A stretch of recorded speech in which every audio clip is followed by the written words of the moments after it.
course, our first demo today, we've got Samantha and Rebecca here from Nourish Food and Wellness, and we're really excited to have them back in a way because we did a little collaboration with them earlier a few months ago at the Central Markets, which was really successful, and we really enjoyed that. Had really good feedback from that as well. So they did a demonstration there to talk about, and this is what they will talk about today as well, how to practically eat a whole food, plant-based diet. And really, I think they've done lots of research, which I will share with you, that this is sort of the only way to really eat in such a way that you can help yourself either get better or even prevent any disease, chronic diseases, cardiovascular diseases, diabetes, or some types of cancers, lowering risks for these kind of diseases. So we're really excited to have this kind of cooking presented to you. I'm just going to leave it to them. They're going to show you a delicious dish. They're going to make a kofta, and I'm sure give you lots of information along the way. So give them a welcome. Thank you. Actually, just before I take off to the back here, we're very grateful for having this amazing kitchen here this year, and the Adelaide Central Market has been our plant-powered sponsor this year, so supplying this cooking demonstration tent to you, so we're very grateful for that as well. Great place to get your fresh produce and actually eat a whole food plant-based diet. So there you go. Yeah, great. Thank you, Leonie. And thank you, everyone, for coming along even though it's kind of a pretty cold morning, it's shaping up to be a beautiful day, and it's really lovely to have you here. As Leonie mentioned, I'm Samantha Butcher, which is kind of a little bit strange because I'm a plant-based food educator and wellness coach. I run Nourish Food and Wellness.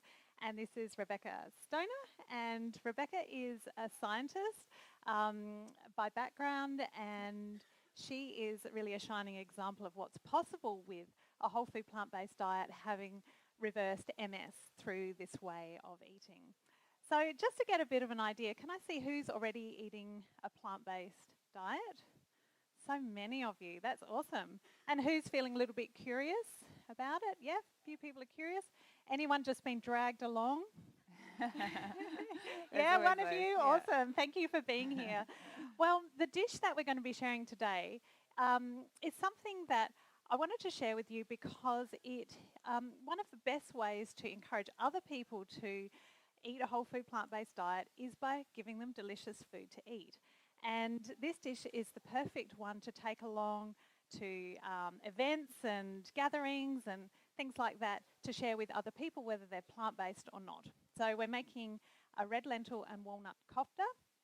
We're doing a red pickled onion to garnish on top with some black sesame, and it's going to be served in a lettuce cup. And there's loads of fresh herbs in there, so it's really fresh and delicious. So we'll get started cooking straight away, and we'll chat a little bit as we go through. And you can get the recipe from the Vegan Festival, are publishing a recipe book of all the recipes that are going to be demonstrated through the weekend. And there's also some other recipes at the Nourish website. You can download a recipe book there. You did that last night? Awesome, that's great. Okay, so we're going to just start off with some red lentils. We want these ones because they're going to break down to a really soft mixture. So we're going to cook those with there's a cup of lentils there with about 1.5 cups of water, just for about 15 minutes to soften and really get them nice and soft. And then the rest, that's the actually only element that's cooked. The rest of it is going to be fresh. So we've got fresh onions, spring onions, and fresh herbs, as well as some spices and walnuts that are going through. So for that reason, we actually want to make sure that we're chopping our fresh onions and things like that really pretty fine. So can I give that to you to do? I can do the onions. And I'll do some spring onions. The herbs are okay to have a little bit chunkier, but with the onions, because they're going to be raw, we really want them to be really kind of fine so that they're not too intense. The mixture you can make the day ahead if you've got an event coming up and you're going to be busy, and then and the pickled onions, and then you can just plate it up just before you're ready to go.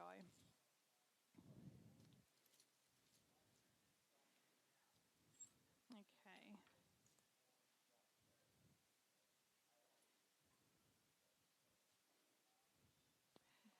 So a lot of people do get a little bit kind of confused about the difference between a vegan diet and a whole food plant-based diet.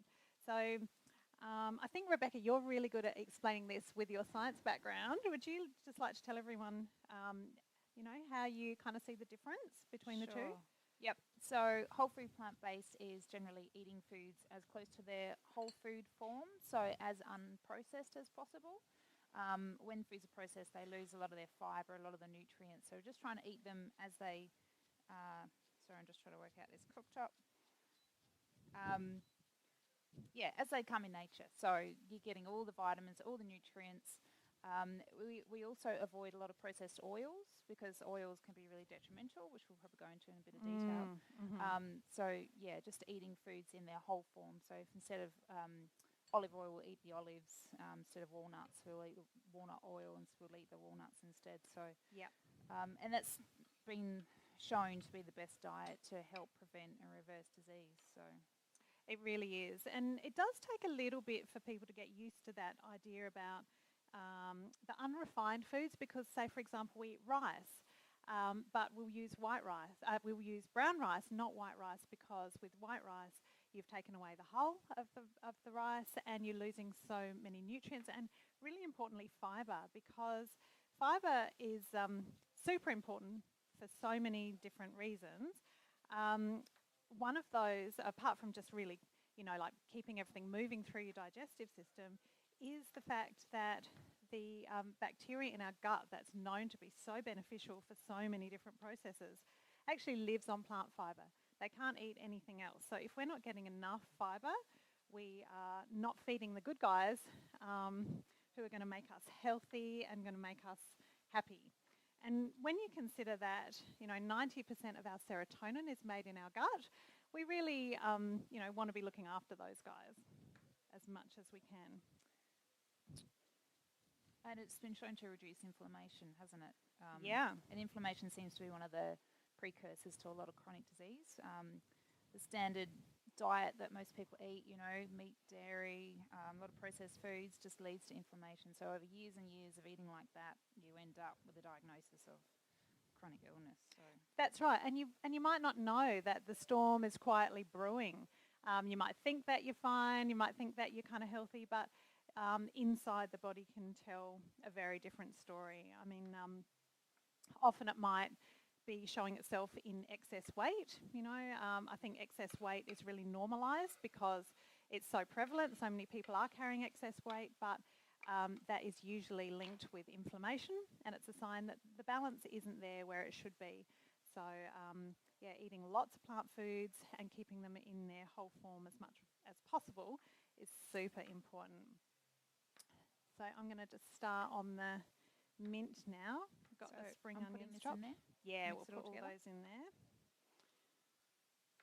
And because we want these to be really beautiful, we eat with our eyes first. So we want to make sure that with our plating, our food looks really gorgeous. So it takes a little bit of mucking around, but whenever I'm preparing herbs, I will always go through and pick out the tiniest little leaves because they look really pretty. And I'll put them aside before I chop all of the rest. And it is worth it to do that to me. Of course, if you're just eating them for yourself, you don't have to worry about that, but sometimes it's those little touches that make a big difference. I did this dish at home the other day just as a practice, and I didn't do that. And it does make a difference. I think when you pick them out, I just chopped them in, just chopped it all up with parsley, and it wasn't as fine and it wasn't as beautiful. So I'm sure it would have been maybe to someone else who ate it. Yeah, it's still delicious. Yeah. That's right. Now, as we're here, because we're quite a nice small group, if you have any questions, please just sing out and we can chat as we cook and answer any questions along the way that you may have. something that I do want to ask you, because it's a conversation that's been coming up a lot in my world lately, is who's seen Game Changers? Has anyone seen? Yeah, wow. Amazing. How good is it? Yeah. Yeah, it's pretty mind-blowing, isn't it? I think it's very cleverly done.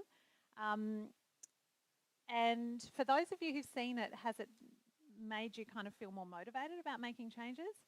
Yeah. And so many people could benefit from watching it too. I think, it should be mandatory. Everybody should see it. They should show it in schools, although maybe there's some parts that aren't really suitable. High school, High schools, yeah.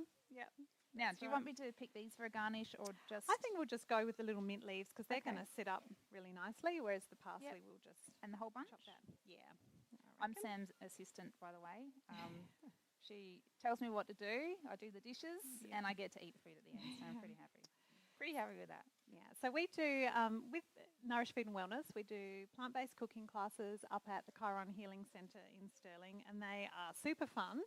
We create a menu of generally about 8 dishes. It's pretty busy, and a lot of kind of like onions will be chopped ahead of time so that we can get maximum on the table at once. And then we all sit down and we share the meal as like a long table kind of feast, and it's just a really beautiful afternoon, really delicious food. And I know that a few of you here have been to those cooking classes, and I always aim to keep the recipes really simple but really delicious, because most people are pretty busy and we want to eat great food, but we don't necessarily have a whole day to create it. So simple is a really good way to go with that. And then the other thing that I do is do wellness coaching one-on-one with people who are wanting to improve their health and their whole lifestyle really, because food and a whole food plant-based diet is really the foundation of wellness. Without that, we can do all the other things, we can exercise, we can manage our stress, but we're just not going to see the results that we are really wanting. When I work with wellness coaching clients, we work on food if that's something that they need, but then for a lot of people, the other things that they need to focus on are how do you actually make that happen in your busy life? How do you stick to those changes? And essentially, how do you create a life that you really love, that you feel amazing in your body, and that everything kind of works in a way that you want it to? So I do that at Chiron Healing Centre, and also online via video link up with people, which is really great. And the other thing we do is workshops from time to time. We do, yeah. I'll present a little bit more information on the science behind eating this way, and how it can actually prevent or reverse disease. And then Sam goes into how to make the changes, how to make them sustainable and change for long term. There's some statistic that says that 2% of people who lose weight actually keep it off for the long term. So 2%, and the rest of them put back on the weight, or even more. They gain even more after that. So, and part of the problem with that is because they use a diet approach, whereas we don't use a diet approach at all. It's actually a lifestyle change. And when you make a lifestyle change, it feels good. You don't want to go back to the other way. Whereas a diet is a temporary thing that you are kind of restricting yourself and you're missing out on certain things. And that's not sustainable, because humans we're pleasure seeking. We want to enjoy our food. We want to enjoy our lives. And diets aren't very much fun. And the best thing about eating this way is you can eat in abundance. So, huge amount, because it's low in calories. It's not calorie-dense food. So you can eat, until you're completely full, and you're not going to gain weight. You're going to lose weight, which is great. So you're never deprived. No, never. That's right. So, Rebecca... sorry, question? Yeah.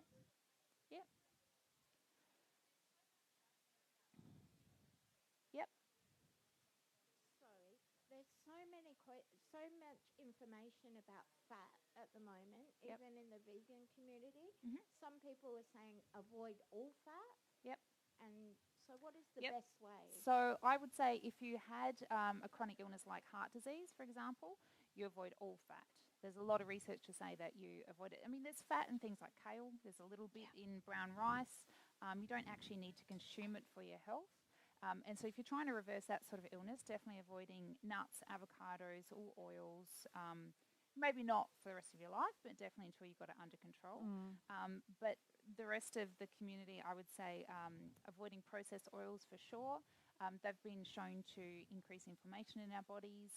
You would have seen on the Game Changers that it impairs your endothelial cells in your arteries, so your vascular system doesn't work as well. If you want to be the healthiest you possibly can be, you avoid the processed stuff. Natural oils, like in avocados or nuts, are great, but again, you don't eat them like in huge amounts. You have them as like a garnish for your salad or something like that. Or a bit of avocado every day is great, but maybe not like 2 on your sourdough in the morning. A little bit is good. What do you think, Sam? Well, I think exactly what you said. If you're reversing heart disease or something like that, you have to be a little bit more strict for the beginning, but then you should be able to settle into a place where you can have all those other things. Walnuts, for example, we're using some blitzed walnuts in this. So they've just been blitzed in the food processor, and they're raw. And walnuts are a great source of omega-3s because, yes, it is really important to get those. Yep. Really important. Brain health, it's really important to have omega-3s. Unfortunately, the standard diet is high in omega-6s, which promote inflammation. So a lot of deep fried food, a lot of oils are mostly omega-6s. They don't have much nutrition associated with them, so we definitely want to avoid them. The other one in the vegan community is coconut oil. So everybody loves it. They put it on their skin and they have it in every dessert and every dish, but it's 90% saturated fat. So it actually raises your LDL cholesterol like eating animal lard would, animal fat. So it's not a health food that it's been promoted to be. No. If you want to eat coconut oil at all, perhaps a bit of shredded coconut on something would be fine. But when it's purified to that sort of level, it's taken away all the fibre, all the nutrients, and it's basically just saturated fat. So it's not great.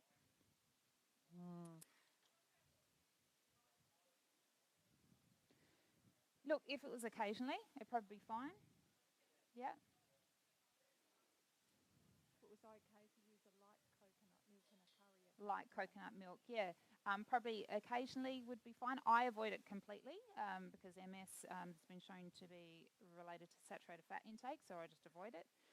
But a little bit occasionally probably be okay. But again, one of those sort of treats that you'd have from time to time. Yeah, a light coconut milk is actually really high in fat still. It just has less water, like it has a little bit of water added to it. So, yeah, it's one of those things that we wouldn't include in our recipes. It does. Yeah. Yeah, you can put a dash of soy milk. You can put, I've used blended cashews, like make a cashew cream for that creaminess. Yeah, but it does go beautifully. And, if you don't have a disease that's been diagnosed as yet, it's probably okay, if you haven't actually developed that. But I always say that prevention is better than cure. So, just avoiding things like that. So, Rebecca, before you got MS, your diet, you felt like you were pretty healthy, didn't you? You were eating a fairly healthy diet. Do you want to just explain a little bit about that? Sure. So I would have eaten, skinless chicken breasts and lots of salad and things like that, thinking I was being really healthy. But it turns out it wasn't. It was just a standard diet. So I would have had lots of dairy. Dairy's been shown to be really bad for people with MS. There's proteins that actually mimic your brain tissue. So your body goes into autoimmunity and starts attacking your own brain. So that's not great. I thought I was fine. I thought I was, going along. I had a couple of small children, looking after myself. I was always a little bit overweight, probably, 5 to 10 kilos, which as I'm tall, it didn't really show. But since changing my diet, I've had no progression with my MS. I've got no new lesions. I have an MRI regularly. And I also lost over 20 kilos. So I was carrying that extra weight around just from eating a normal diet that I thought was relatively healthy. So. And how long did it take for you to start? Actually, I'll just explain and then I'll ask you that. Yeah. So the lentils are cooked down now. They're kind of nice and soft. I don't know if you can see that. We're going to add in some spices. We've got some chili flakes, some ground cumin and some sweet paprika. Some harissa paste as well. Harissa is a spice paste, so it's got chili and a whole bunch of different spices. You can buy it pre-made or you can make it. Some tomato paste as well. And we're going to cook that off just for a minute before we add the other ingredients. And it smells amazing already. You've got a question over there?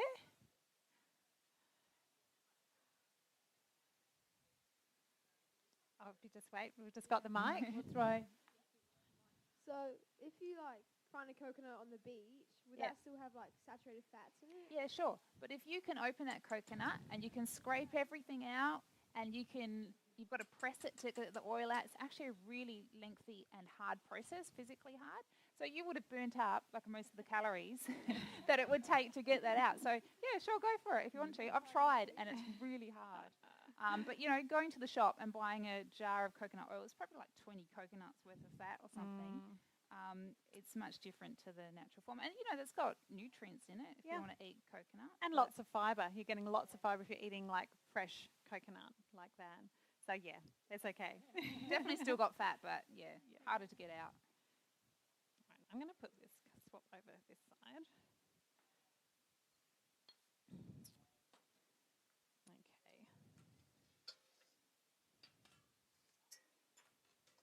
Okay, so that's all mixed together now, and we're just going to add the walnuts through.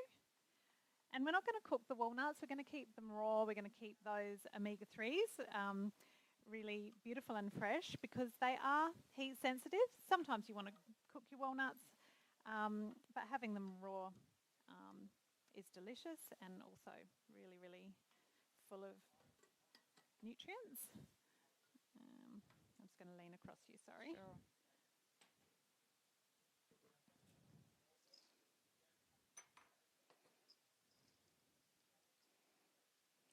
Now, the recipe actually asks for 2 lemons.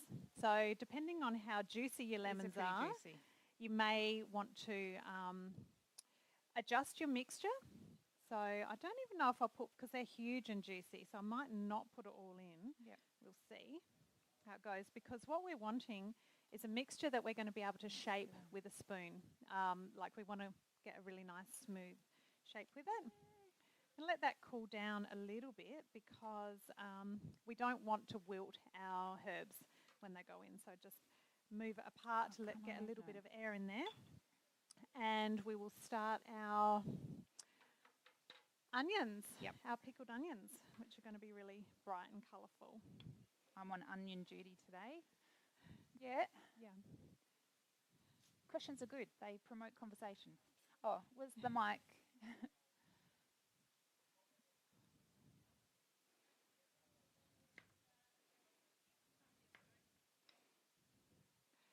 Now, I know we're supposed to take a B12, but what about iron? Where do we get our iron from? Leafy greens. Yeah, you want to be including leafy greens all the time, So every day you're wanting to eat a big pile of leafy greens. They might be wilted into a curry or something like that, but you're wanting loads of them. What sometimes happens, or often happens actually, when people change to a whole food plant-based diet is the lining of their gut really improves in health, and that you're actually able to absorb the iron in a way that you can't when you're having dairy and foods like that actually put an awful coating on the inside of the gut. So often people notice they might have a lot of trouble absorbing iron, and then once they change their diet, they start absorbing it better. But it's one of those things, there are things that you need to monitor no matter what you're eating, and you may need to supplement, but it's a very individual thing. Yeah.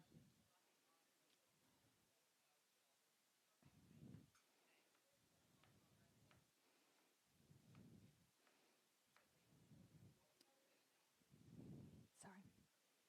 Oh, yeah. Beautiful. Just wait for the mic up there.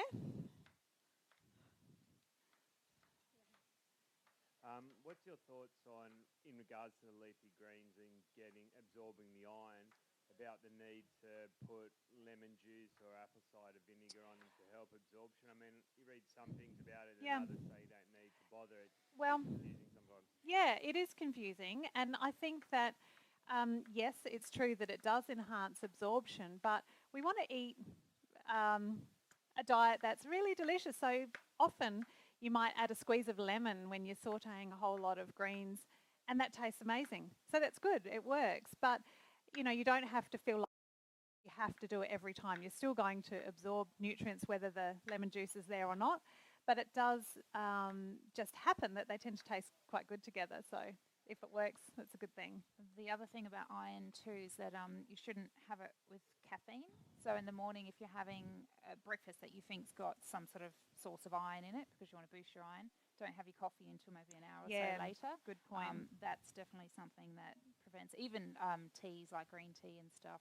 Yeah, if you can have it outside of the times you're eating, just helps that. If there's any iron in the food, then you'll be absorbing it.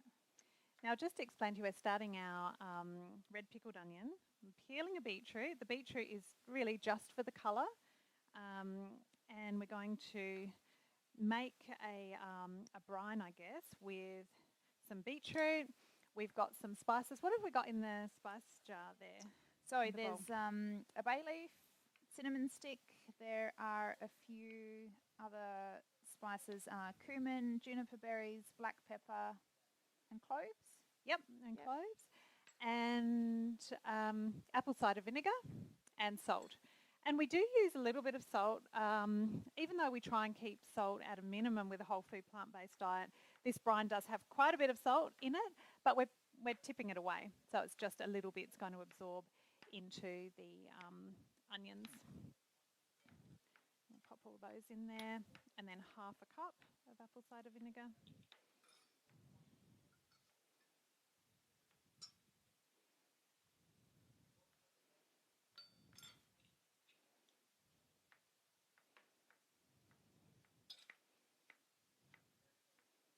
Now, I don't know how to turn this stove on. All right. Ah. And then the slides. Cool. Very fancy. Okay, so that's on the way, and then I'm going to come back over here, and our mixture is cool enough now. You can see that it's firmed up a little bit more now that some of that moisture's been absorbed into the walnuts and a little bit more into the lentils. So we've got all our chopped herbs, we've got our spring onion and our diced onion. So that can go in there now.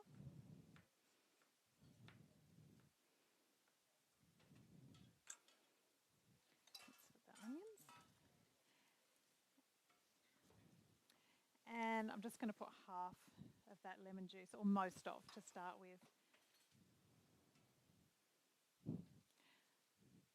And a sprinkle of sea salt.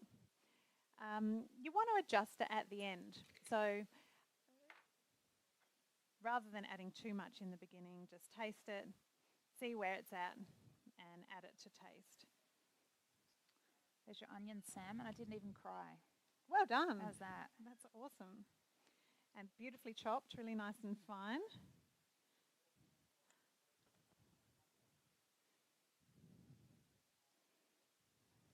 So Sam, if somebody did come along to you with your coaching and they wanted to make changes but they were finding it really hard, what sort of things would you suggest to help make the change? Yeah, that's a good question. One of the things that I do if someone really wants to make change but they're struggling to do it is we spend a bit of time working out what their individual motivators are, because it's actually different for all of us, and if we can tap into what drives us and what motivates us, then we can kind of create a strategy that fits that particular person.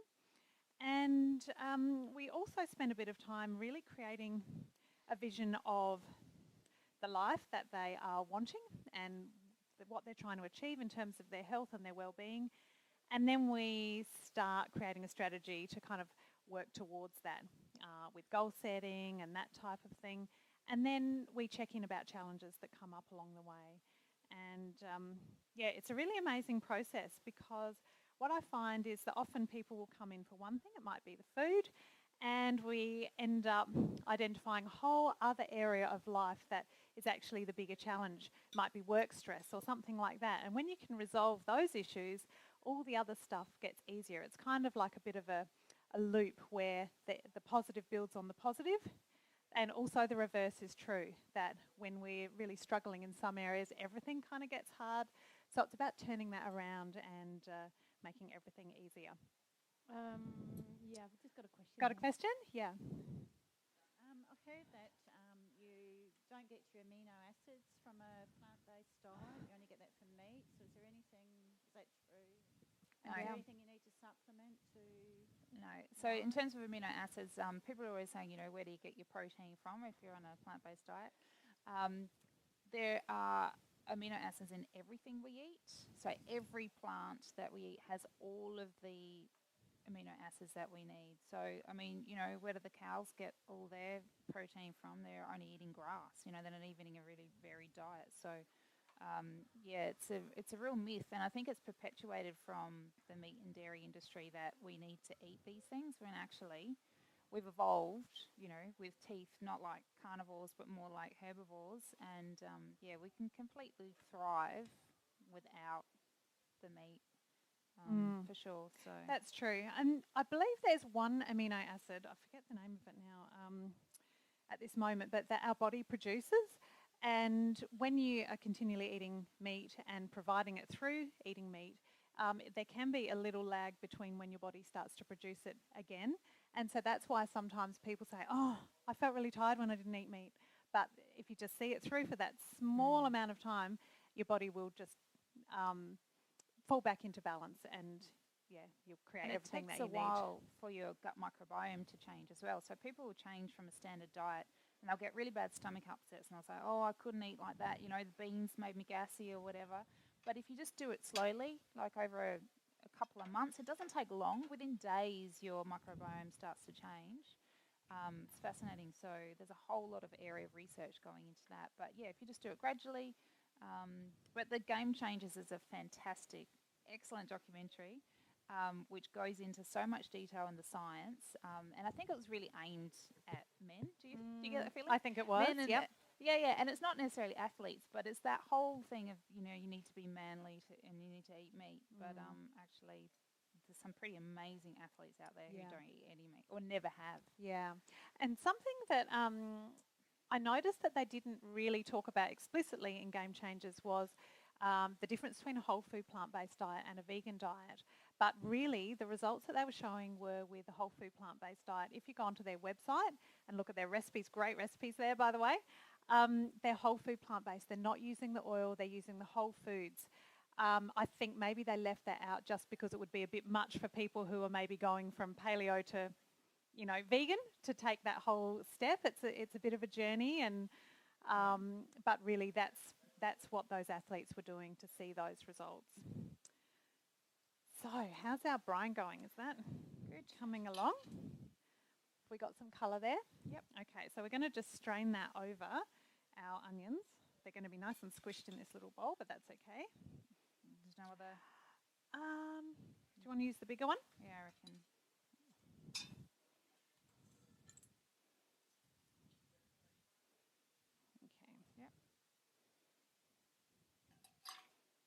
And so we've got that gorgeous bright colour there, which I'm not sure if you can really see that too well. But you will see it. We've got some that are pre-made that'll come out for the tastings. And don't throw away the beetroot that's been boiling in here. It's amazing. You slice it up on a salad. It's beautiful. So I've used for the lettuce cups a cos lettuce, a little small cos lettuce. If you want to use a different kind of lettuce, you can.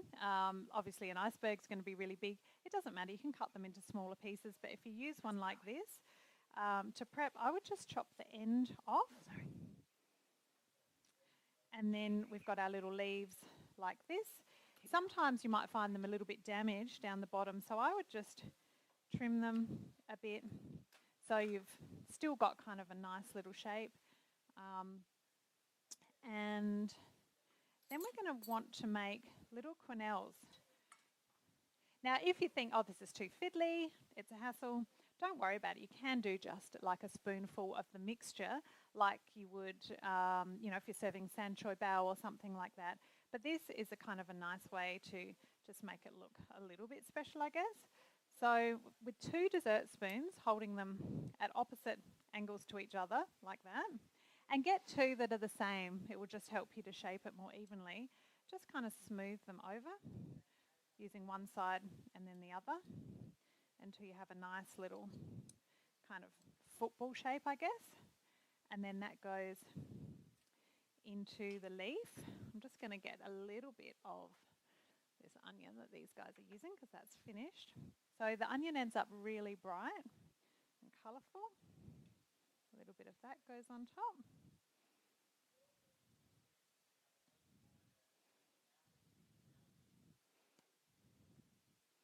I hope you're hungry.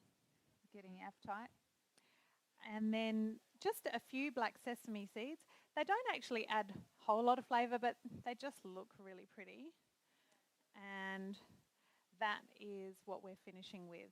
So just the little shaped quenelle of the mixture and the red onion.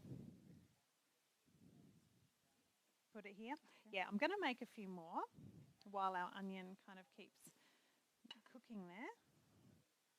Or brewing, I should say.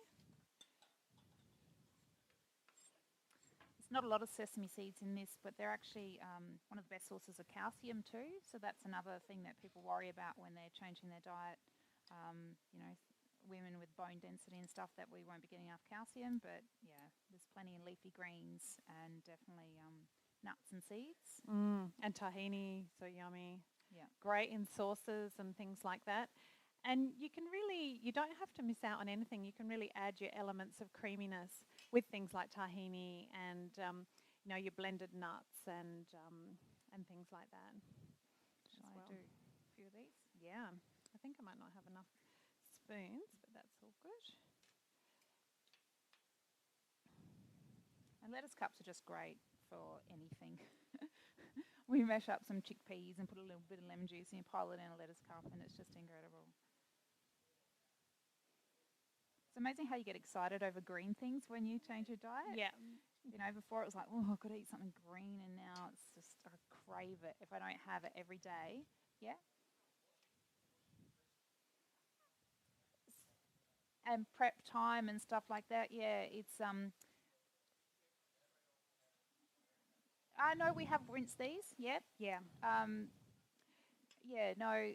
I mean, when I pick greens from my garden, I've got a veggie garden, and I don't tend to wash them very much because there's not a lot of splash from soil on the bottom.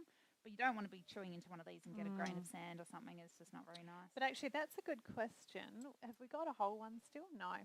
So you would, the way that we washed it is to get it under the tap so that the water's going down in between all the leaves and running out.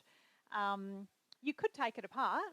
That would be fine. Take it apart and wash it and then spin it in a salad spinner. But really, as long as you're kind of opening those leaves and letting the water run all the way through, then you'll be getting out all those little bits of grit and dirt that are there. And that's really important to make sure your produce is well washed. And if you're buying conventional produce too, that's not organic, so it's been sprayed, it's best obviously to wash everything. But then having said that, we tend to say that, you don't need to buy organic. You can buy conventional produce. It's equally as good for you in terms of nutrient value.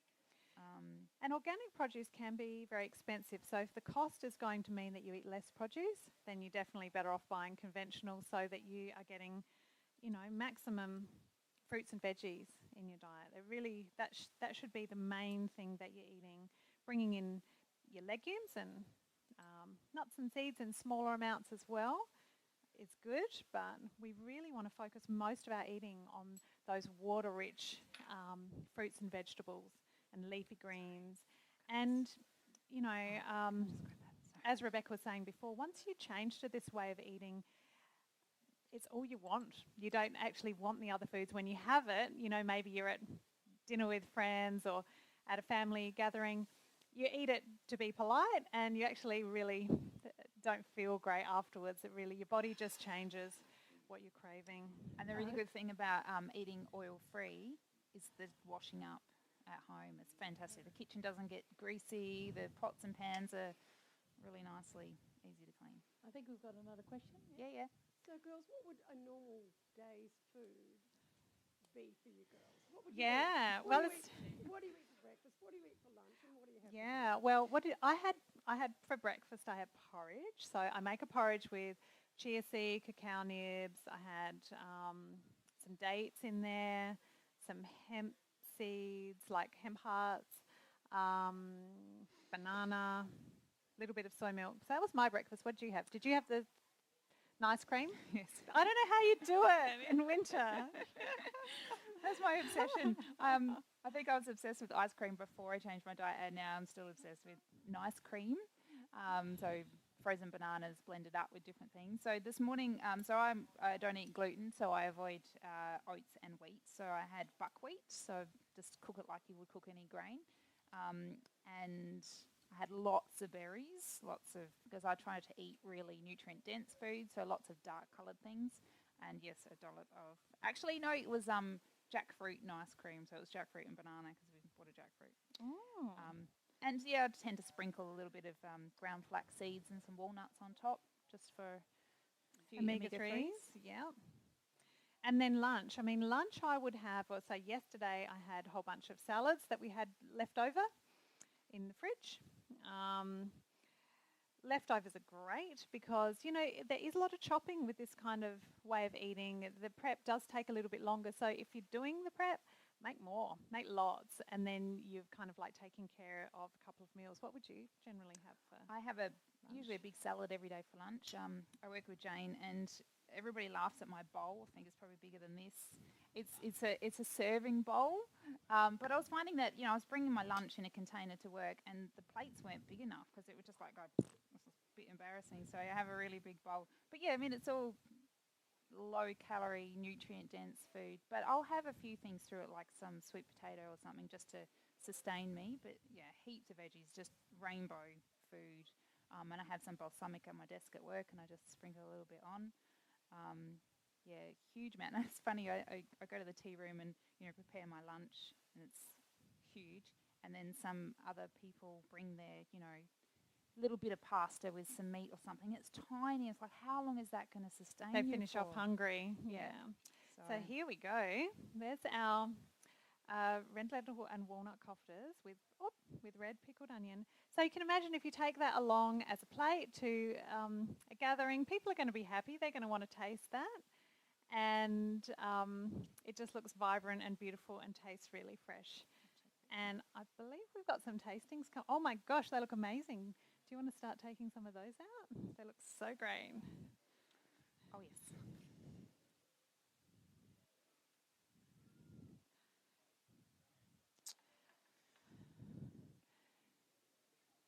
Yum. All right. Just They take them out really as look they amazing, are. so make sure you hang around. Now, we use the whole festival, all our stallholders use compostable servingware, but we've got the ultimate compostable cup here, edible cup here, so just let us leave, but that's amazing. Do you want me to take? Oh, just... Is there anyone else that has a question at this stage for Rebecca or Samantha or both? No? Yeah, you can more ask help a question. plating? Yes. Okay. A lot of plant-based and vegan people sort of eat a lot of soy products. Yep. I heard that it's not that good for you. It's more like a plastic sort of a product. What's your thoughts on that? I'm really happy with soy. I give it to my kids. I don't think that the information in the media that they promote soy as a detrimental thing, I don't think it's based on much evidence. It's actually been proven to be reducing lots of different cancers, breast cancer, all those sorts of things. So it's alternative to milk. It's so much better than milk. Tofu, tempeh, all that sort of stuff is really health promoting, and doesn't give you man boobs. So yeah, and it started off because soy does contain phytoestrogen. So it was a bit of a propaganda from the dairy industry back in the 80s when people started eating drinking a lot of soy milk and soy products. But when you compare it to dairy that is full of animal estrogens, which our body recognises as exactly the same as ours, we're a lot better with the phytoestrogens. They're really good for us. So go for the soy. But make sure it's organic, Not better. You can sort of alternate them. Yeah, sometimes we have almond milk, cashew milk's excellent. I mean, how many different varieties? There's hemp milk and hazelnut milk. Yeah. And Taste it. Make sure there's no added oil, because a lot of those plant milks will have added oil, and you don't want that. But if you can find one without oil that you enjoy the flavour of, it's all about enjoying what you have as well. So find something that ticks the boxes in terms of no oil, no sugar, that kind of thing, and tastes good to you, and yeah, you're good to go. yeah, no worries. Welcome. Yes. I'll bring the mic. So Sorry. yeah. Looks amazing. I make a lot of soup too. Mhm. And I know one recipe has got almond milk in it as well as carrot juice and heaps of vegetables and beans. And it's beautiful. Sounds amazing. Yeah.